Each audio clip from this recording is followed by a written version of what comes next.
On The Skin Collector. I've had a chance to sit down and watch it, and it is an absolutely fantastic film. So congratulations. Yes, thank you for that. It's been a while getting it released in the UK because it was actually made in 2012, so it's almost 10 years old now. It has been released previously under the title Shiver, both in the US and in Australia. But finally, the UK audience can get to see it under the title Skin Collector. Yeah. Is there a reason for a change of name? Was that the name that you originally wanted to go with for the film? Well, there are a couple of reasons. We felt that the title Shiver caused a bit of confusion because, of course, there's David Cronenberg's film Shivers. Yep. And there's also a film of the same year from Spain called Shiver. So we also felt that the title Shiver, which is the title of the book that it's based on, by Brian Harper, didn't really sort of reflect the film that much. So the project was sort of born out of, the interest in serial killer films that came about as a result of the success of Silence of the Lambs.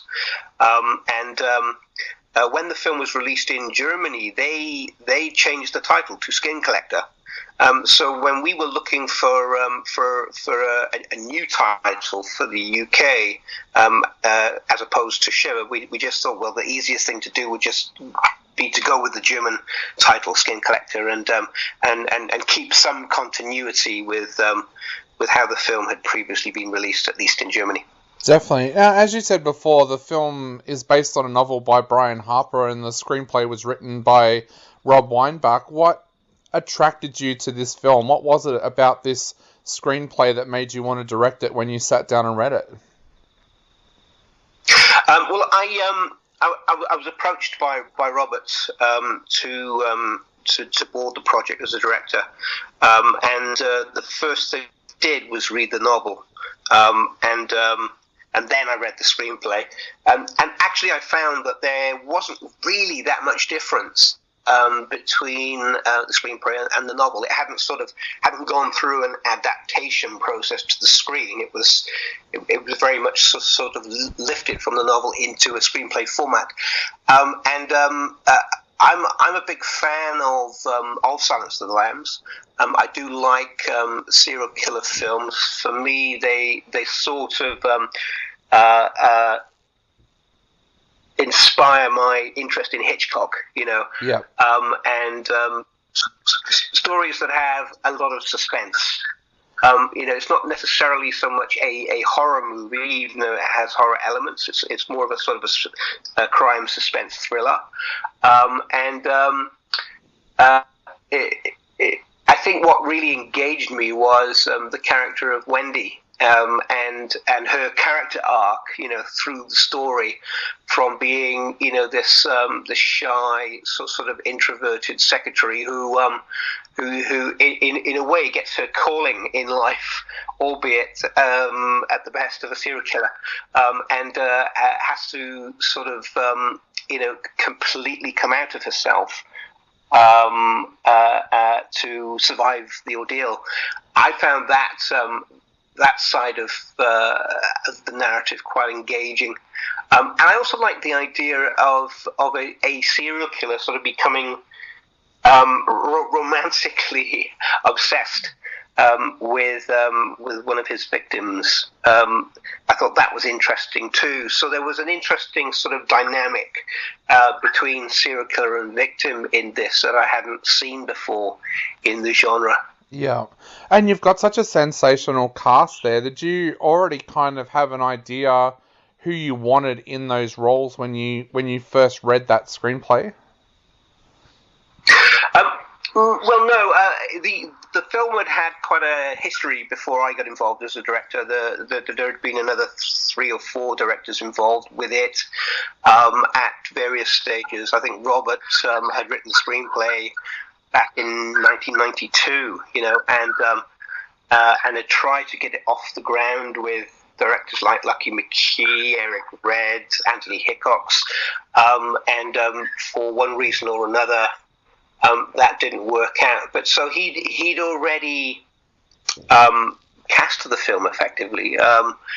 He brought in John Jarrett and Ray Dawn Chong, and we were originally intending to shoot the film in Canada, in a state called Saskatchewan, and we actually started pre-production in Saskatchewan and spent weeks pre-producing the film and getting it ready for shooting. And at that time, the part that was being played by Casper Van Dien was actually being played by Luke Goss. Because of insurance reasons, we couldn't actually commence photography there, so we moved the production to Portland, Oregon, and shot it there 6 months later, and that's when Casper Van Dien came on board. So the two actors that I was involved with the casting was really with replacing Luke Goss with Casper Van Dien, and then Daniel Harris, who I'd had an audition with over Skype. And Daniel was just, perfect for the film. I mean, as soon as I'd finished that Skype with Danielle, I knew that she was perfect for the part.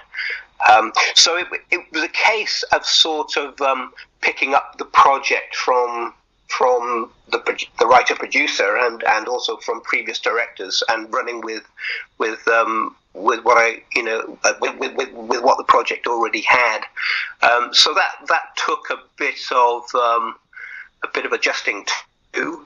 Yeah. I felt that the character of Franklin Rood, the serial killer, was quite a difficult one, to cast. I mean, that's a real sort of a gonzo kind of character, and all kinds of actors sprang to mind for that.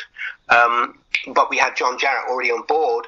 John, I was in awe of John because of Wolf Creek, of course, which I saw in Cannes during the director's fortnight. Yeah. Amazing for a horror movie to be in competition in Cannes. I mean, and John's performance in that was amazing. So I was really excited to be working with John on the project, and curious about how he was going to interpret the character, because it's a million miles from Mick Taylor. Yeah. And I was going to ask what it was like working with John, because I've had the privilege of working with John at a film festival over here, and he is such a nice guy when he's off set and being in everyday life, and then you see him in these horrific horror movies that he's made over the years, and he's completely different. How did you find working with him on set? Great. I mean, he's very focused, and he's a trooper. He's there for the film. He's there for the part, and he'll do whatever it takes, to get the job done. There's no ego there in any way. He's just there to get the best possible result. I found that when we were rehearsing, that John's interpretation of the character was that he was offering too much, and it was a case of finding the right balance and trying to refine the performance, in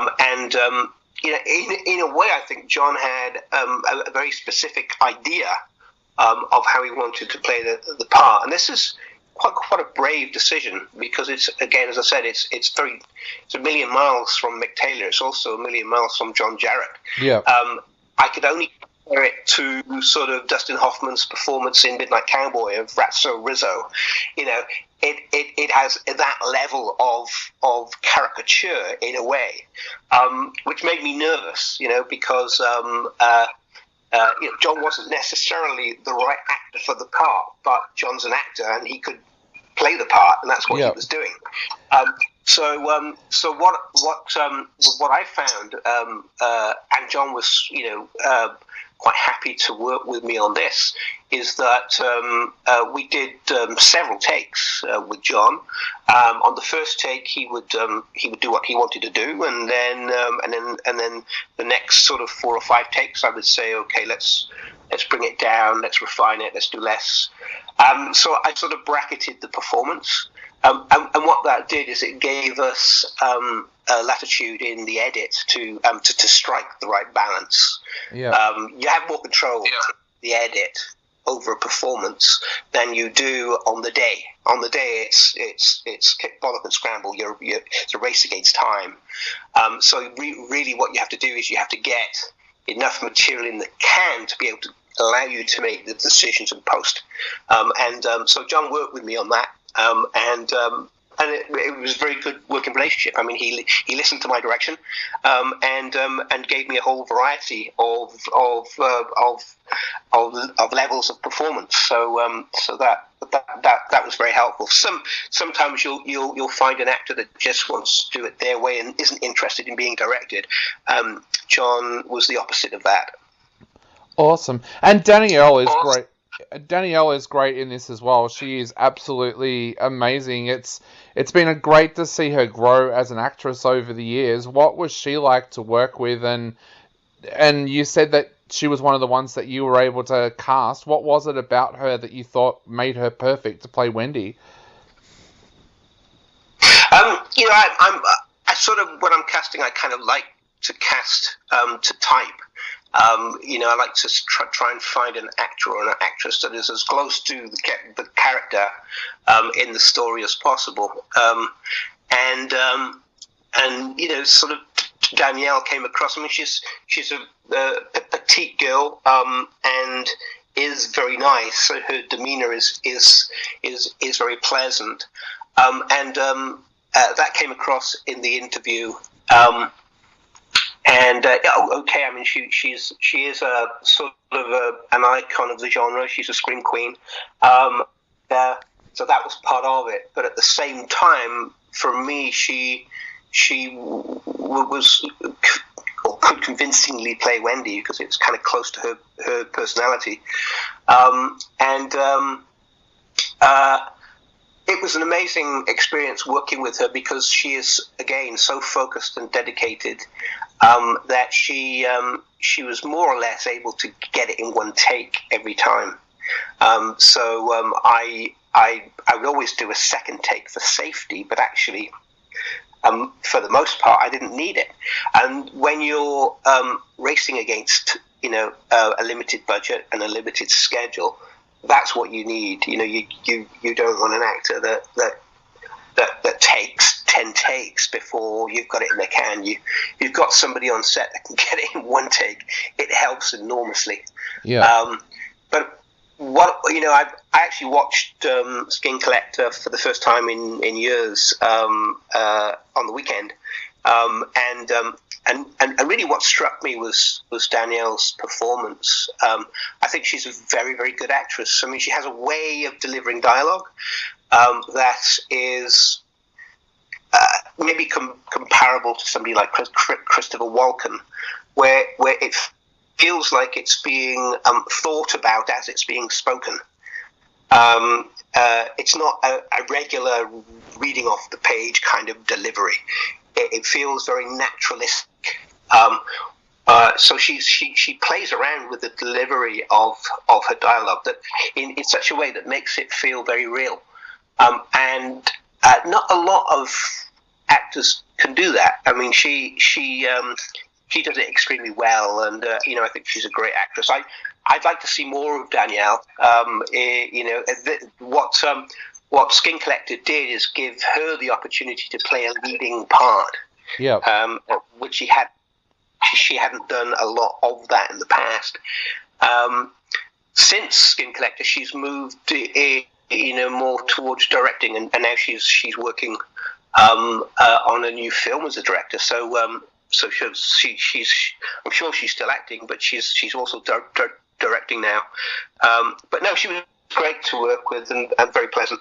Yeah, she's amazing. She's one of those actresses. I've actually written a couple of scripts over the years where they're sitting on the shelf, and I'm like, if I ever made that movie, I'd want Danielle Harris in it. She's just, yeah, she's one of those people that directors seem to want to work with. Is that something that you've found over the years? Yeah, I mean, it's so important to get your cast right. I've had a couple of experiences where you're not fully in control of the casting, and somebody comes on board that doesn't see eye to eye with the director, or that isn't really sort of, because it's a low budget independent horror, they're not taking it as seriously as they should, and it can really make the whole process, it can suck the life out of the whole process. And you're hearing a lot about this on the internet at the moment about no bad behavior on set, and you can get that a lot from certain cast members. So you don't get that with Danielle. I mean, I do remember one day we were struggling to sort of set up a shot, and it involved a mini jib, and it was sort of becoming overly complicated, and we weren't quite able to work out the problem. And Danielle just sort of looked at me and she said, "Is there anything I can do to help you?" Wow. And that's that's an example of her approach. It's like the relationship between an actor and a camera. Finding the light. Sort of getting the eye line right and all of that, and sort of adjusting what they're doing to work for the lens. So she was just thinking in a constructive, nourishing, positive way, and you don't always get that. You can get an actress on set that completely refuses to do anything that you ask them to do. Yeah. And then you have to adjust accordingly. And I much prefer the Danielle Harris approach. Yeah. Now, this film also is dedicated to your longtime friend and collaborator, Mark Talbot Butler. Tell us a little bit about Mark and what he meant to you and what made him such a great editor as well. Yeah, I mean, Mark, I met Mark at film school, at Bournemouth Film School in the UK, back in 1987. Then he was a first year, I was a second year, so he was looking to get involved in second year projects in any way that he could. And I made a short film there called Pirates, and he got him involved as like an assistant editor. I actually edited that film, but he assisted me. But that wasn't enough for Mark. Mark wanted to sort of come along to the shoot and see how a film was shot. So he came along as assistant lighting. And he had so much sort of positive energy towards the film whilst we were shooting and during post-production, that he was a find. You don't find that level of energy and enthusiasm in everybody. He stood out as being extraordinary in that way. So when I did my graduation film, Queen's Sacrifice, I asked him to edit it, which he did. And I then sort of graduated into the National Film School. And he was left back in Bournemouth completing post-production on my Bournemouth graduation film. So I almost, sort of delegated the completion of the film to him. And he did a fantastic job, and the film was amazingly successful. And it basically forged a relationship, director-editor relationship, that lasted my whole career. I sort of became dependent upon him, that I knew that he could do a better job than I could do as an editor. It's very difficult when you're the director and maybe also the writer. You're too close to the material. You need somebody who's objective. but at the same time, you need somebody that understands what you're trying to achieve, and Mark was that. And you also need somebody who's going to put in, 10% more than anybody else, and 10% more than even yourself. And Mark was that person. So every time I got to direct a film, I would only really feel comfortable if Mark was editing it. He got my when I got my first feature in production, Darklands. I was pleased to have him on board to cut that. I found that what made him special as an editor. I mean, his motto was eat, sleep, edit. Yep. And that's basically how he lived. I mean, he was obsessed with editing. And when he was at his Avid, it was almost like a Cronenbergian body horror thing. He became one with the machine and was able to get stuff out of the material that you didn't think was there. Yeah. And it was an extraordinary talent that he had developed, probably through his dedication and enthusiasm, that he had become such an able editor. There were a couple of times through my career that he wasn't available, because he cut features, but he actually earned money working in the West End of London, doing corporate videos and doing some high profile TV shows like Top Gear, for example. Yeah. That's where he earned his money. So the more and more he got sucked away into that kind of career, the more and more difficult it was to get him back to edit a low budget indie horror feature that he would be earning a fraction of the money working on than he would working in the West End on Top Gear. So there was a couple of times where he wasn't available, and I found the experience frustrating, actually, because with the editors that I worked with, I knew that by the time we'd completed the job, I knew the film could be 10% better if Mark was editing it. So I would often then bring him in towards the end and just say, right, can you just spend 2 weeks on this just to sort of refine it and get it to where I know it should be. And he did that. He did that on Silent Cry, and he did it on Summer Scars.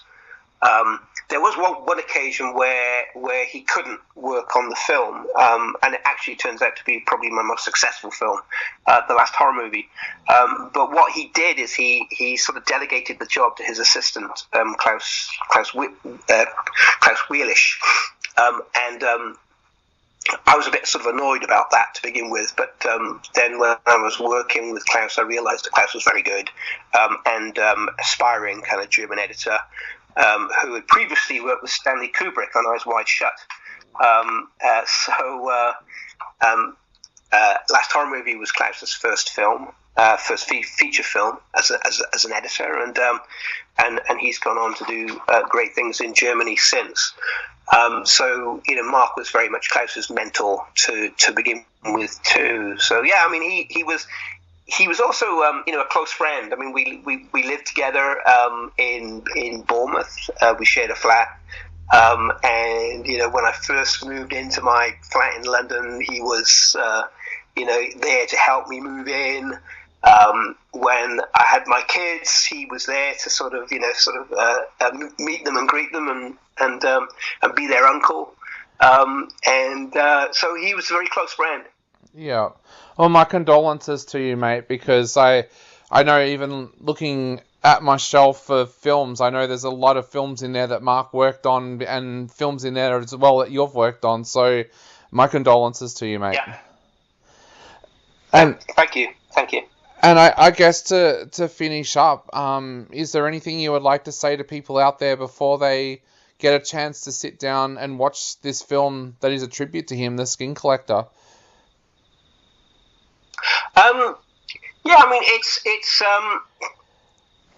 It's an interesting journey, The Skin Collector. Again, as I said, I sort of watched it again for the first time in a few years last weekend, and I think what struck me was what a sort of wild ride it is, and that's very much part of John Jarratt's performance, actually, but it's also there in the script, of course. And that one of the films that sort of, apart from Silence of the Lambs, one of the films that inspired me was Texas Chainsaw Massacre. The house in the woods that Franklin Rood takes Wendy to and holds her captive. There's a scene in that cabin in the woods that is very reminiscent of Texas Chainsaw Massacre. So I would say that it is an unusual kind of story, an unusual experience. John Jarratt's character, Franklin Rood, is not the serial killer that you expect him to be. He's completely different. So I would say, don't go into it with expectations of, John's in it, it's going to be another Wolf Creek, it's going to be another Mick Taylor. It's not. Yeah. It's going to be completely different, completely unexpected. So be careful with your preconceptions, and go with the film and let it take you to where it intends to take you. Definitely. Well, Julian, as usual, it has been an absolute privilege to talk to you. If there's anything else you need me to do to help promote the film or anything else you're working on, certainly let me know. Great. Thank you. No problem, mate. You have a great day. We'll talk soon. Thanks. Bye-bye. See ya. Bye.